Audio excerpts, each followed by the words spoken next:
Praise the Lord, dear brothers and sisters. இன்றைக்கான தலைப்பு கர்த்தரே என் தேவைகளை சந்திக்கிறார். God is my provider. இதுதான் இன்றைக்கான தலைப்பாக வந்திருக்கு.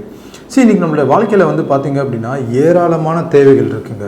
அதுவும் எல்லா தேவைகளும் ஒரே மாதிரி இருக்குமா அப்படின்னு சொல்லி கேட்டிங்கன்னா கண்டிப்பாக கிடையாது. புது புது தேவைகள் புது புது நாட்களில் நம்மளுக்கு தோன்றுறதா இருக்குது. ஃபார் எக்ஸாம்பிள், இப்போது என்னுடைய ப்ரொடக்ஷன் கம்பெனியில் ஒருத்தர் ஒர்க் பண்ணிகிட்டு இருந்தார். ஸோ அவர் ஒரு நாள் என்கிட்ட என்ன பண்ணார்னா, ஒரு 5000 ரூபாய் எனக்கு வேணுங்க, கொஞ்சம் கிடைக்குமா அப்படின்னு சொல்லி கேட்டார். என் ஆஃபீஸ் ரூல்ஸ் படி பார்த்தீங்கன்னா ஒரு இண்டிவிஜுவல் எம்ப்ளாயிக்கு 5000 ரூபாய் வரைக்கும் கொடுக்கலாம் அப்படின்னு சொல்லி இருக்குது. ஸோ சேலரி அட்வான்ஸாக அவங்களுக்கு ஒரு 5000 ரூபாய் நான் கொடுத்துட்டேன். அடுத்த மாதம் வந்தார். என்ன சொன்னார்னா, எனக்கு ஒரு 10000 ரூபாய் தேவைப்படுதுங்க அப்படின்னு. நான் என்ன சொன்னேன், இல்லைங்க 10000 ரூபான்றது ஆஃபீஸ் ரூல்ஸ் கிடையாது. 5000 ருபீஸ்னால் பிரச்சனை கிடையாது, நான் கொடுத்துருவேன். பட் 10,000ன்றது ஆஃபீஸ் ரூல்ஸ் படி கொடுக்க முடியாது அப்படின்னு சொன்னேன். ரொம்ப ஒரு மாதிரி கஷ்டப்பட்டு போயிட்டார். இன்றைக்கி பார்த்தீங்கன்னா அவருக்கு கொடுக்கக்கூடாதுன்ற எண்ணம் எனக்கு கிடையாது. கண்டிப்பாக கொடுத்து உதவணுன்ற எண்ணம் எனக்கு இருக்குது.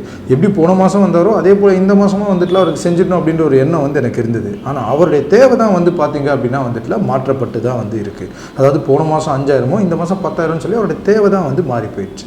இதே போல தான் நம்மளுடைய வாழ்க்கையிலையும் கூட பார்த்தீங்க அப்படின்னா தேவைகள் மாறிக்கொண்டே இருக்கும். ஆனால் மனிதர்களை நம்பி நம்ம வாழும்போது என்ன நடக்கும் அப்படின்னு சொல்லி பார்த்தீங்கன்னா, அவங்களால நம்மளுக்கு 100% உதவவே முடியாது.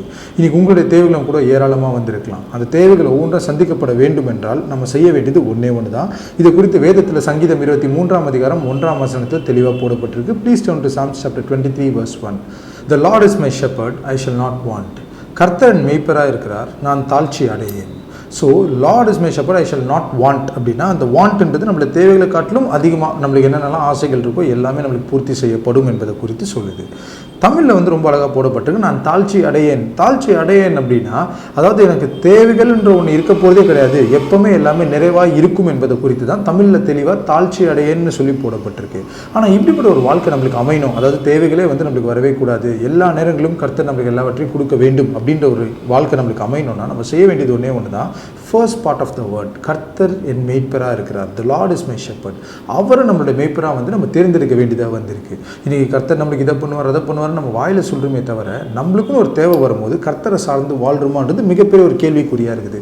ஏன்னா இன்றைக்கி ஒவ்வொரு தேவை வரும்போது நம்ம என்ன பண்ணுறோம், மனுஷங்களை போய் பார்க்குறோம். எப்படி என்னுடைய ஸ்டாஃப் என்கிட்ட பார்த்தாரோ அதே போல் தான் நம்ம மனுஷங்களை போய் பார்க்குறோம். ஐயோ எனக்கு இவங்க இதை செய்வாங்களா, இவங்க அதை செய்வாங்களா அப்படின்னா ஒரு பாயிண்ட் வரைக்கும் செய்வாங்களே தவிர அதுக்கப்புறமா நம்மளுக்கு அவங்க செய்ய மாட்டாங்க. ஏன்னா 100% அவங்களே நம்பி நம்ம வாழ முடியாது. அவங்களுக்கும் நிறைய தேவைகள் இருக்குது. ஸோ அதனால் அவங்களால நம்மளுக்கு செஞ்சுக்கிட்டே இருக்க முடியாது.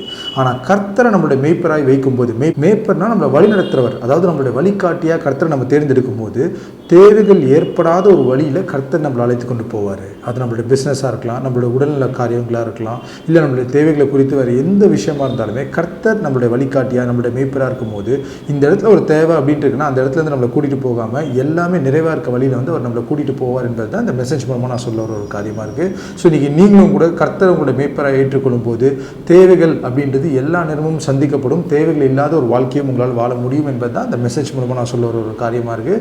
ஸோ கண்டிப்பாக இந்த வேர்டு உங்களுக்கு ரொம்ப பிளஸ்டான ஒரு வேர்டாக இருந்திருக்கும் நான் நம்புகிறேன். நீங்கள் கேட்குறதும் பார்க்குறதும் மட்டும் இல்லாமல் உங்கள் ஃப்ரெண்ட்ஸ் அண்ட் ஃபேமிலி மெம்பர்ஸ்க்கும் ஷேர் பண்ணுங்கள். God bless you.